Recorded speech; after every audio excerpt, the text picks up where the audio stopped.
సుమారు 6 గంటల టైంలో విజయవాడ వైపు నుంచి రాజమండ్రి వైపు వెళ్ళే అశోక్ లేలాండ్ దోస్త్ వెహికల్ వచ్చేసి ముందు వెళ్తూ ఉంది. దాంట్లో వచ్చేసి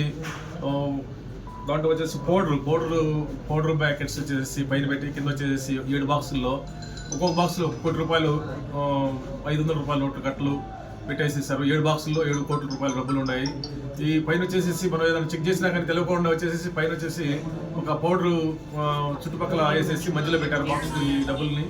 ఇవి వచ్చేసి వెనకాల నుంచి ఒక లారీ వచ్చేసి స్పీడ్గా వచ్చేసి ఈ దోస్త్ వెహికల్ని అశోక్ లేలాండ్ దోస్త్ వెహికల్ని డాష్ ఇచ్చింది. వెనక నుంచి డాష్ ఇవ్వగానే ఇది వచ్చేసి పడిపోయింది, పక్కకి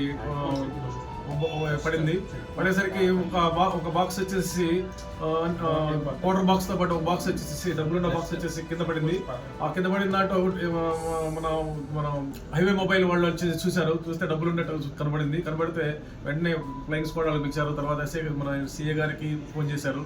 సీఏ గారు వెంటనే స్పాట్కి వచ్చేసి చూస్తే డబ్బులు బాక్స్లో కనబడతా ఉన్నాయి. అప్పుడు వెంటనే ఎండిఓ గారికి, ఎంఆర్ఓ గారికి, అట్లాగే ఆర్ఓ గారికి, అట్లాగే మా ఎస్పీ గారికి అందరికి తెలియజేసి అట్లా ఉండి అని చెప్పేసి తెలియజేసిన తర్వాత మళ్ళీ ఎస్పీ గారు ఆధ్వర్యంలో మళ్ళీ చక్కగా అందరినీ మళ్ళీ మన వీడియో తీపిచ్చేసి అందరి సమక్షంలో సీజ్ చేసేసామని చెప్పేసి చెప్పారు. చెప్పిన తర్వాత ఎఫ్ఎస్టీ టీం వచ్చేసి ఈ 7 కోట్ల రూపాయలని ఎవరిదని చెప్పేసి తెలియాల్సి ఉంది. ఇంకా ఇది వచ్చేసి హైదరాబాద్ నాచారం నుంచి వచ్చేసి మాధవి ఎడిబుల్ బ్రానాయిల్ వచ్చేసి మండపేటలో ఉంది, ఈస్ట్ గోదావరి.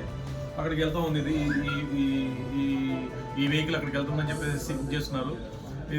దీన్ని వచ్చేసి ఎంక్వైరీ చేసి ఎవరిదైందో తెలుస్తామని చెప్పేసి తెలిയജാസ്താം. പുതിയ വാർത്തകളും വിശേഷങ്ങളും ഇനി വിരൽ തുമ്പിൽ എല്ലാ ഡിജിറ്റൽ പ്ലാറ്റ്ഫോമുകളിലും ഇപ്പോൾ സീ മലയാളം ന്യൂസ് ലഭ്യം.